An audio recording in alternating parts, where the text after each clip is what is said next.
Sarah was a woman from California. She saved money for 3 years to take her grandfather to London. Her grandfather was 95 years old.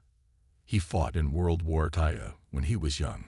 Now he was old and walked slowly with a cane. But his eyes still had a spark when he talked about his time in the war. They arrived in London on a sunny Tuesday. Sarah had planned many things to see, but her grandfather only wanted to see one thing. He wanted to see the royal guards at Buckingham Palace. These were soldiers who stood very still and wore red coats and tall black hats. The next morning they took a taxi to the palace. Many tourists were there taking pictures. Sarah helped her grandfather find a good spot to watch. He wore his old military jacket with his medals pinned on it. The medals were small and simple, but meant a lot to them. The royal guards stood very still. Their faces showed no emotion. They looked straight ahead like statues. Tourists tried to make them smile or blink, but the guards did not move. This was their job, and they took it very seriously. Sarah noticed one guard kept looking at her grandfather. The guard was young, maybe 25 years old, but he stood tall and proud. Her grandfather noticed too, and stood a little straighter himself.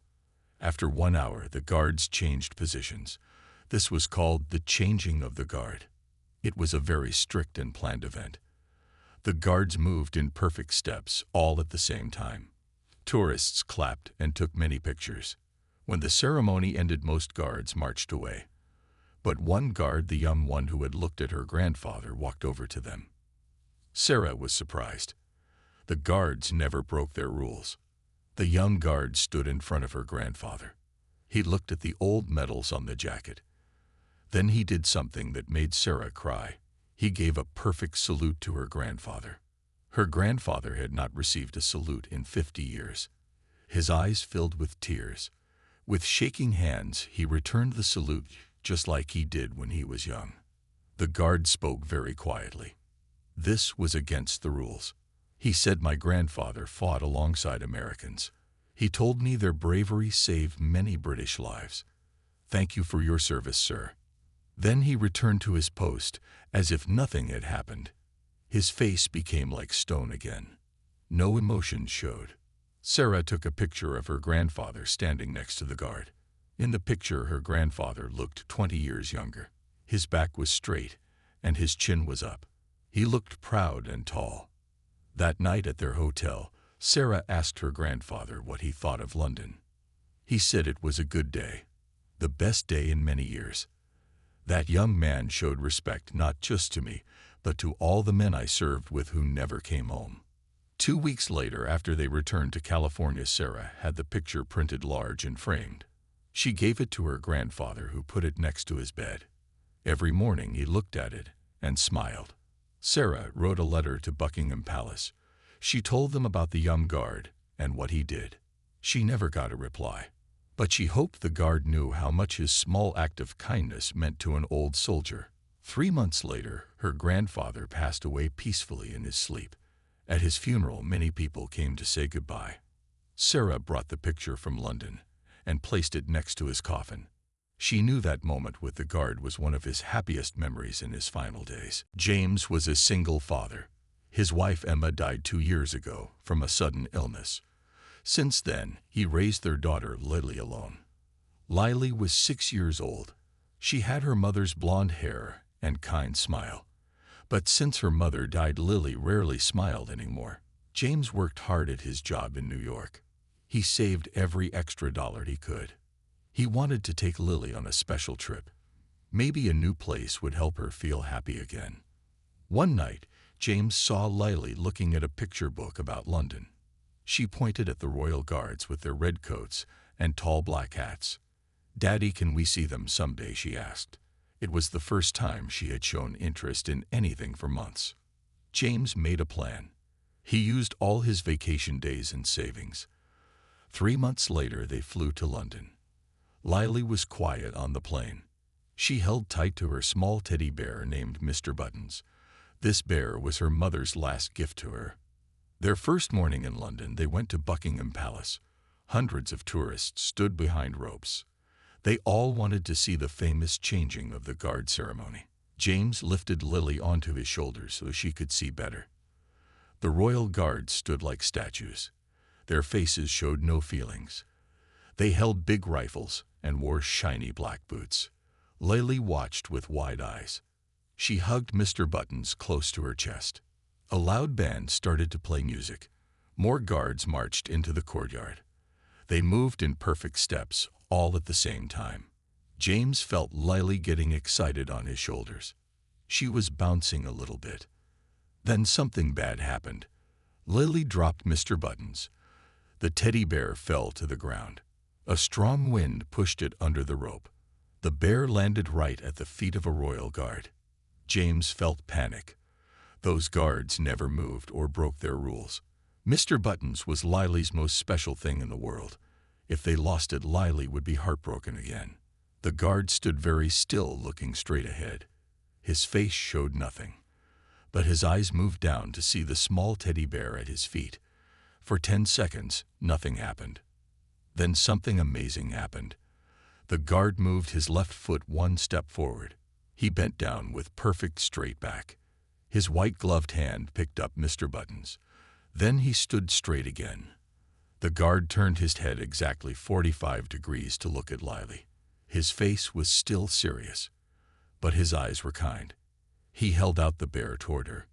James quickly moved closer to the rope. Lily reached out with small hands.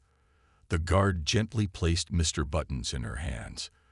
Then for just 1 second, one small moment, the corner of his mouth turned up in a tiny smile. Then his face became serious again. He turned his head forward and became still as a statue once more. The tourists clapped and took pictures, but James didn't notice them. He was looking at his daughter's face. Lily was smiling, a real big smile that reached her eyes. It was the first true smile he had seen since her mother died. That night at their hotel, Lily wouldn't let go of Mr. Buttons. She told James, "The guard was nice, Daddy. I think Mommy sent him to help Mr. Buttons find his way back to me." James felt tears in his eyes, but didn't let Lily see them. For the rest of their trip, Lily smiled more. She laughed sometimes too. The guard had given James back something more precious than a teddy bear. He had given back his daughter's happiness. Maria was a teacher from Brazil. She saved money for 5 years to visit England. She loved British history and read many books about it. The royal guards were her favorite thing to learn about. These soldiers had protected kings and queens for hundreds of years. Maria arrived in London during spring, but the weather was not good. It rained every day. Most tourists stayed in their hotels, but Maria did not mind the rain. She bought a big umbrella and went to see Windsor Castle. The castle was very old and very big. It sat on a hill and had many towers and walls. Queens and kings had lived there for 900 years. Maria walked around taking pictures with her small camera. Only a few tourists were there that day.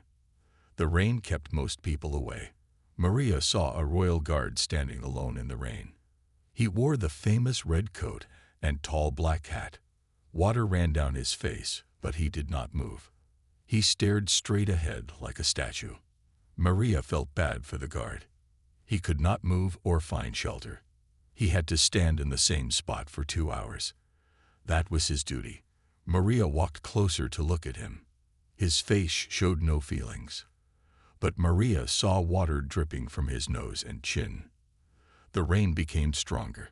Without thinking, Maria moved her umbrella to cover the guard. She did not speak to him or try to make him laugh like some tourists did. She just stood there holding the umbrella over his head.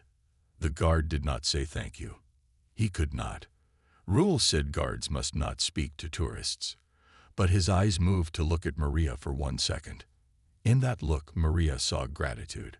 For 20 minutes, Maria stood next to the guard. Her right side got wet from the rain, but she held the umbrella steady over the guard's head. She noticed his shoulders relaxed just a little bit. When the rain slowed down, Maria moved away. She continued her tour of the castle. She visited the big rooms where queens had danced and kings had made important decisions. She almost forgot about the guard in the rain. Later that day, Maria went to a small cafe near the castle. She was drinking hot tea to warm up after the rain. The cafe door opened, and a young man walked in. He wore normal clothes, jeans, and a blue sweater. But Maria recognized his face. It was the guard. The man walked to Maria's table. He asked if he could sit down. His voice was deep but friendly. He bought Maria a new cup of tea and a scone with jam. He told her his name was William. William explained that royal guards work 6 hours each day. They stand guard for 2 hours, then have 4 hours of other duties. He was now finished with his guard duty and could talk like a normal person. William thanked Maria for the umbrella. He said most tourists try to make guards laugh or get angry. They see guards as robots or objects for pictures. Few people show kindness like Maria did. Maria and William talked for 1 hour. He told her about life as a royal guard.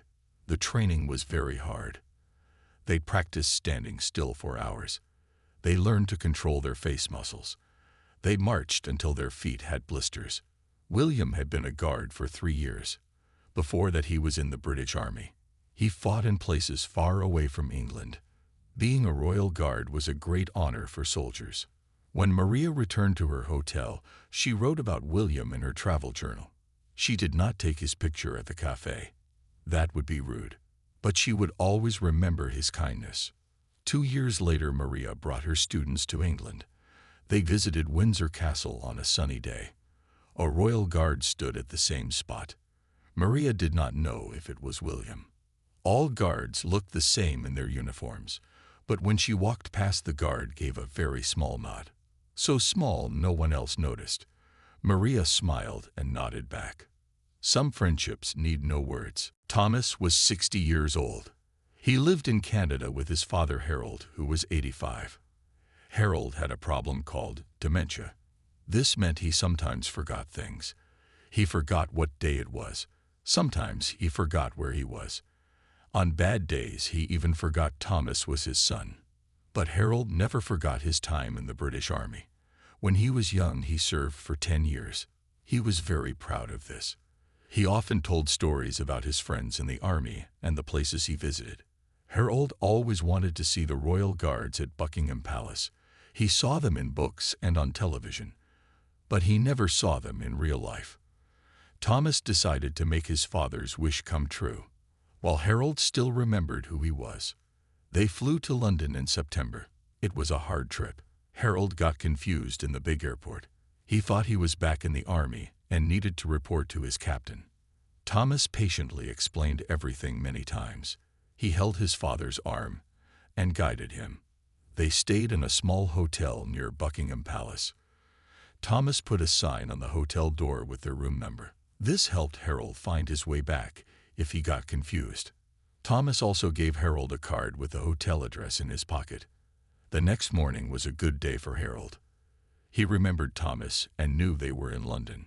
He was excited like a child on Christmas morning. He put on his best clothes and his old army pin. Thomas helped him fix his white hair and put on his good shoes. They arrived at Buckingham Palace early to get a good spot. Thomas found a place near the front where Harold could see everything. Many tourists pushed and talked loudly. Thomas kept his father close so he would not get lost in the crowd. The royal guards stood very still in their red coats and tall black hats. Harold watched them with shining eyes. He stood taller than usual. Thomas saw his father change.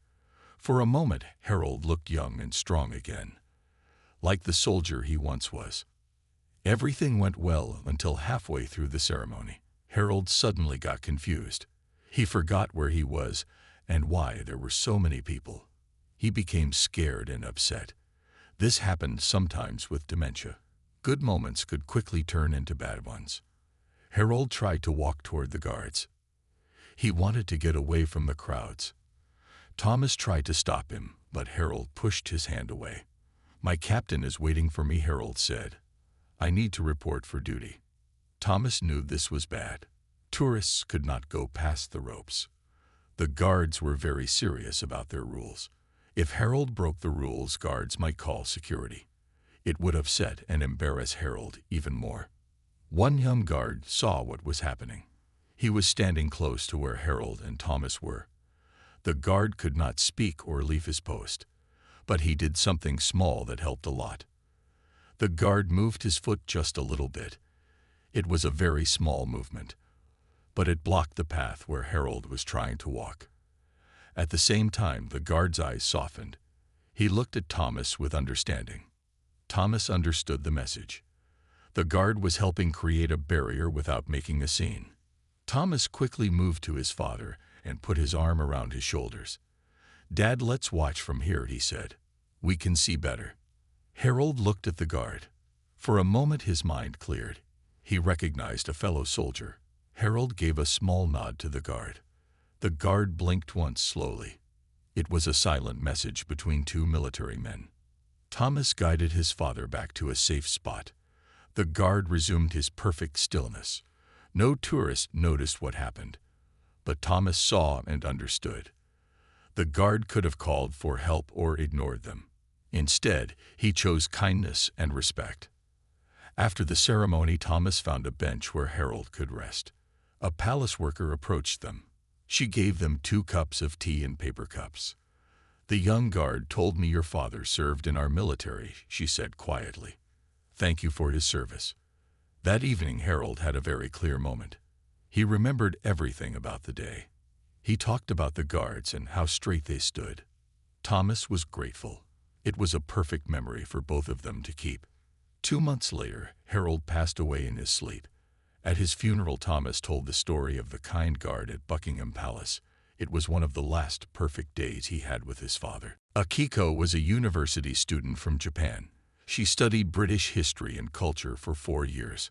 Her dream was to visit London and see all the famous places she read about in books. After she graduated, her parents gave her a trip to England as a gift. Akiko arrived in London on a busy summer day. Many tourists filled the streets and famous places. Akiko did not mind the crowds. She was happy to finally see the things she studied for so long.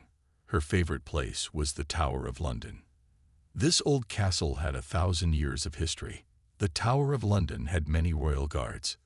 They wore the famous red coats and black furry hats. These guards were real soldiers. They protected the tower and the crown jewels inside. Akiko read that these guards never smiled or talked while working. They stood very still like statues. Akiko joined a tour group led by a man named Robert.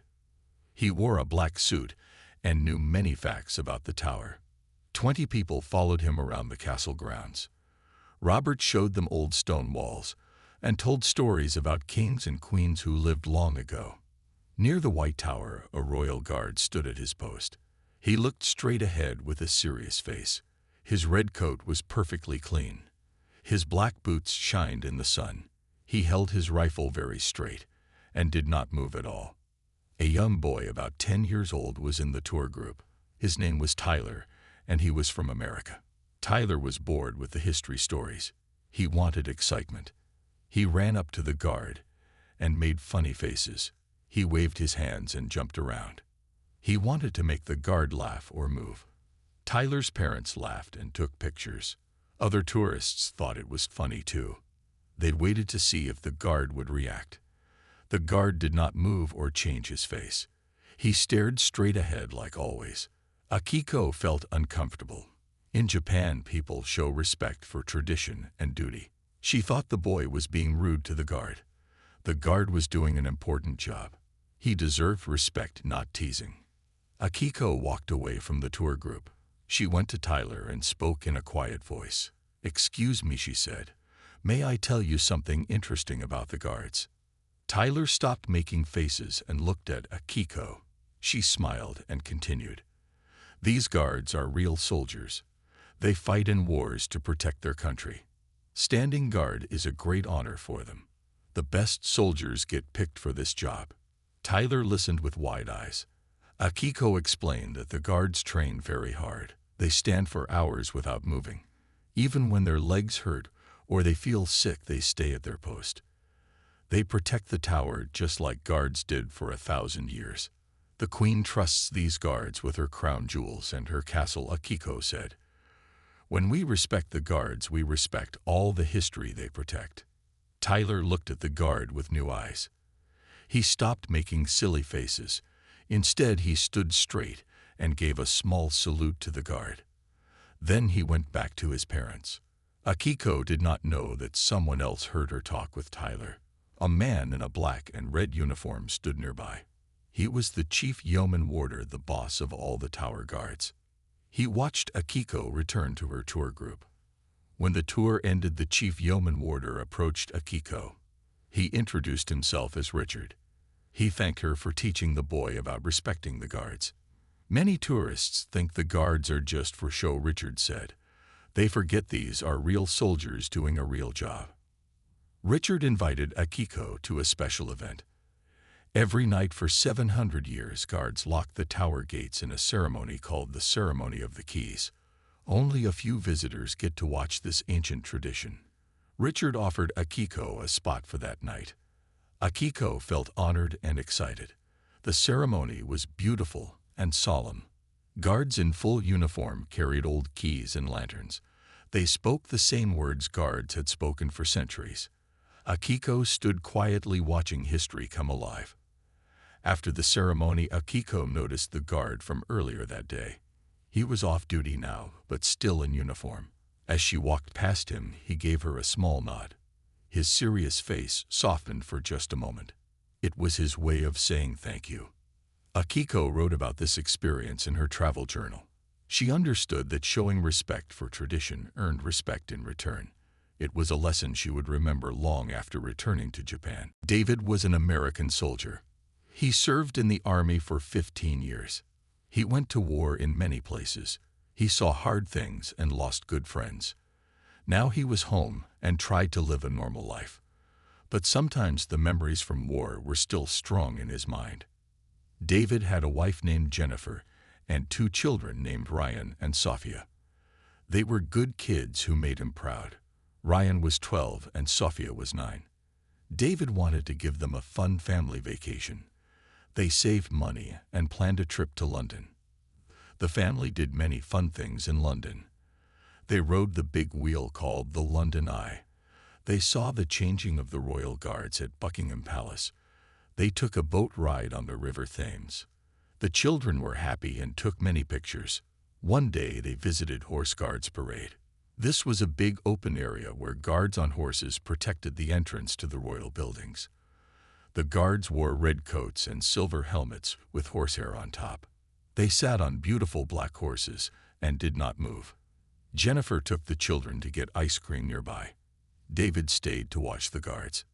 He noticed one guard who looked very young, maybe 20 years old, but David saw something in this young guard's eyes. It was a look David knew well. It was the look of someone who had seen battle. David had seen that same look in his own eyes in the mirror. It was hard to explain.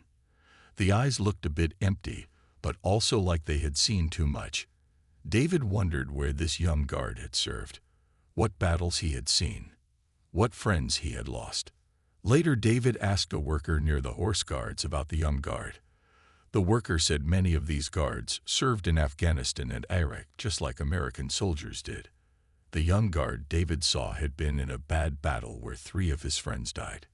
David felt a connection to this young guard. They were from different countries and never met before, but they shared something only soldiers could understand. David wrote a short note. He asked the worker if he could give it to the guard after his shift ended. The next morning there was a message at David's hotel. It invited him to a small military ceremony at Wellington Barracks. This was where the guards lived when not on duty. The note said David could bring his family. The family went to the barracks that afternoon. A guard in regular uniform, not the fancy red coat, met them at the gate. It was the young guard David had seen. His name was James. He thanked David for his note and invited them inside. James showed the family around the barracks. He showed them where guards practiced marching and where they cleaned their uniforms. Ryan and Sophia asked many questions. James answered them all with patience. Then James took David to a quiet room while Jennifer and the children went to see the guards' musical band practice. In this room, James and David talked soldier to soldier. They shared stories about their time in war, things they could not tell their families, things only another soldier would understand. James said standing guard for hours helped him deal with his war memories. The stillness and discipline gave him peace. Sometimes tourists were annoying, but the job helped him find balance again. David understood completely. Before they left, James gave Ryan and Sophia special guard pins that only guards received. He gave David something more meaningful. It was a small piece of a uniform from a soldier who died in the same battle where James lost his friends. It was a soldier gift, a sign of brotherhood across countries. That night at dinner, David was more relaxed than Jennifer had seen in years. The children talked excitedly about their day with a real Royal Guard. But Jennifer noticed something different about David. A weight had lifted from him. Meeting James had helped him in a way she could not understand but was grateful for. Years later, David still kept in touch with James through letters and emails. Their families even visited each other. Two soldiers from different countries found understanding without saying much. Sometimes the strongest connections need few words. When Ryan grew up, he joined the American military like his father. When he went to London for training, David asked him to visit James. 3 generations of soldiers connected by respect and shared experience. The Royal Guard uniform was fancy and traditional, but underneath was a soldier who understood the true meaning of service. Lucas was 8 years old. He was born with a disease called muscular dystrophy. This made his muscles weak. He could not walk and used a wheelchair to move around. Doctors said his condition would get worse as he grew older. Lucas knew he might not live as long as other children. But Lucas was a happy boy with a big smile. He loved to read books and watch videos about different places. His favorite thing to learn about was the Royal Guards in London. He had posters of guards on his bedroom walls. He had toy soldiers wearing red coats and tall black hats. He even had a small uniform that his mother made for him. Lucas lived in Australia with his parents Mark and Sarah. They wanted to give Lucas as many happy experiences as possible. When the Make-A-Wish Foundation asked Lucas what his one special wish was, he said he wanted to see the Royal Guards in real life. The foundation agreed to send Lucas and his parents to London. The trip was long and difficult for Lucas. His wheelchair and medical equipment had to go on the plane. He needed special medicine every few hours. But Lucas did not complain. He was too excited about seeing the guards. On the plane, he watched videos about Buckingham Palace and practiced sitting very straight like a guard. They arrived in London on a Monday. Lucas was tired, but wanted to go see the guards right away. His father said they should rest first. They would see the guards the next day when Lucas had more energy. That night, Lucas could hardly sleep. He kept asking his mother what time it was. The next morning, they went to Buckingham Palace. The Make-A-Wish Foundation had arranged something special. Most tourists had to stand far away behind ropes. But Lucas and his parents were taken to a special area much closer to the guards. A palace worker named Elizabeth met them at a side gate. Elizabeth was very kind to Lucas. She kneeled down to talk to him at his eye level. She explained that the guards knew Lucas was coming. They had a surprise for him. Lucas' eyes grew wide with excitement. "What kind of surprise?" he asked. Elizabeth smiled and said, "You will see soon." First, they watched the changing of the guard ceremony. Lucas sat very still in his wheelchair. His eyes did not miss anything. He watched how the guards marched with perfect steps, how they stood straight as trees, how they moved their rifles in the exact same way at the exact same time. Lucas smiled so big his face must have hurt. After the main ceremony, Elizabeth took Lucas and his parents to a small courtyard away from other tourists. 5 royal guards stood in a line waiting for them. The guards wore their full uniform, red coats, black furry hats, and shiny boots. Their faces were serious as always. Elizabeth gave Lucas a box wrapped in red paper with a gold ribbon. Lucas' hands shook as he opened it. Inside was a Royal Guard uniform made just for him. It was small enough to fit over his clothes while sitting in his wheelchair. It had all the correct buttons and badges. It was perfect. Lucas' father helped him put on the uniform coat and hat. They were made of the same material as real guard uniforms. Lucas sat up as straight as he could in his wheelchair.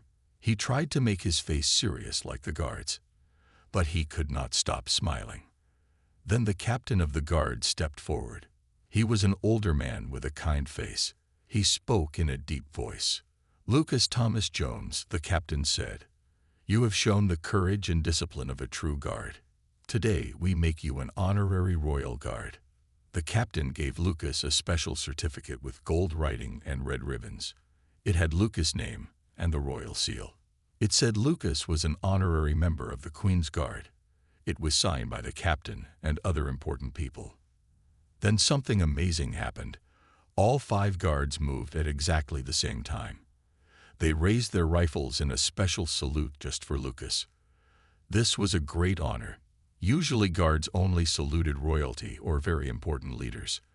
But today, they saluted a small boy in a wheelchair. Lucas' parents cried happy tears. Lucas tried very hard not to cry. Guards did not cry. He sat as straight as his weak muscles would allow. He raised his small hand and returned the salute just like he had practiced. The captain invited Lucas to watch the guards practice their marching. Most people never saw this. Then they took Lucas to see the guards' horses in their special stables. One guard even let Lucas hold his rifle for a picture. The rifle was heavy, but Lucas did not complain. He was a guard now. That evening at their hotel, Lucas was very tired, but very happy. It was the best day of his life, he told his parents. He slept wearing his guard hat. The certificate was on the table next to his bed. Lucas lived for 5 more years. His condition got worse like the doctors said it would, but he never forgot his day with the Royal Guards. The pictures from that day hung on his wall. When he felt scared or sad, he would put on his guard hat. It made him feel brave. The guards had taught him that standing tall was something you did inside, even when your body could not. Alex and Michael were brothers. They lived in Canada, but their father James was born in England. James moved to Canada when he was young. He met their mother there and started a family. James often told his son stories about England and his life there. James had been a Royal Guard when he was 20 years old. He served for 5 years before moving to Canada. He was very proud of his time as a guard. He kept his uniform in a special box. Sometimes on important days he would open the box and show his sons the red coat and medals. When James was 78 years old, he became very sick. The doctors said he would not get better. Before he died, James told his sons he wanted his ashes to be scattered in London. He wanted to return to the place where he had been a young, proud guard. James died in his sleep on a cold winter day. Alex and Michael were very sad. They missed their father's stories and his kind smile. They promised to take his ashes to London, just like he wanted. They contacted Buckingham Palace to tell them about their father. They explained he had been a guard many years ago. 3 months later, the brothers flew to London. They carried a small silver box with their father's ashes. They also brought his old guard medals and some family pictures. They did not know what to expect in London. They just wanted to honor their father's last wish. When they arrived at their hotel, there was a message waiting for them. It was from the office of the Royal Guards. The message invited them to come to Wellington Barracks the next day. This was where the guards lived and trained. The brothers were surprised that anyone had responded to their letter.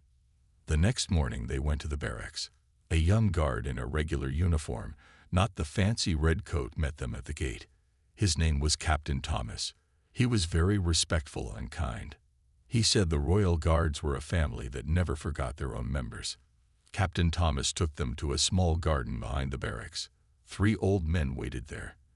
They wore regular suits with military medals on their chests. The men were in their 70s and 80s. Captain Thomas introduced them as William, Henry, and George. These men had served with James 50 years ago. They were his friends from his guard days. The brothers were shocked and moved. They never expected to meet people who knew their father as a young man. William stepped forward and shook their hands. "Your father saved my life once," he said. We were on a training exercise in the snow. I fell through ice on a lake. James pulled me out. I never forgot that. Henry had brought an old photograph. It showed 5 young guards standing together. James was in the middle smiling. He looked so young and happy. Henry gave the picture to Alex and Michael. "We have copies," he said. "You should have this one." George told funny stories about James, how he always polished his boots until This response paused because Claude reached its max length for a message. Hit continue to nudge Claude along. Continue, Claude can make mistakes. Please double-check responses. George told funny stories about James, how he always polished his boots until they shined like mirrors, how he could stand still longer than anyone else during training, how he wrote love letters to a girl back home who later became the brother's mother. Captain Thomas explained they had arranged a small ceremony to honor James. They would scatter his ashes in the memorial garden where other guards were remembered. It was a place of honor not open to regular tourists. The garden was beautiful with green grass and flowers. In the center was a stone monument with names of guards who died serving their country. The monument had a carving of a guard standing at attention. It looked peaceful in the morning sunlight. The ceremony was simple but meaningful. Captain Thomas said some formal words about duty and honor. The 3 old friends shared memories of James. Then Alex and Michael took turns telling stories about their father, how he taught them to stand straight, how he woke up early every day, his whole life just like when he was a guard. When it was time to scatter the ashes, William played a small flute. The song was an old military tune that guards used to march to. The brothers opened the silver box and gently scattered their father's ashes around a rose bush. James was finally home. As they finished the ceremony, Alex noticed something unusual. On the wall above the garden, 6 royal guards stood in a perfect line. They wore their full uniform with red coats and tall black hats. They stood perfectly still, looking straight ahead. They had formed an honor guard for James. Captain Thomas explained this was not planned. The guards had heard about James and decided to do this on their own. It was a rare honor. Guards never left their Claude can make mistakes. Please double-check responses. 3.7 Sonnet.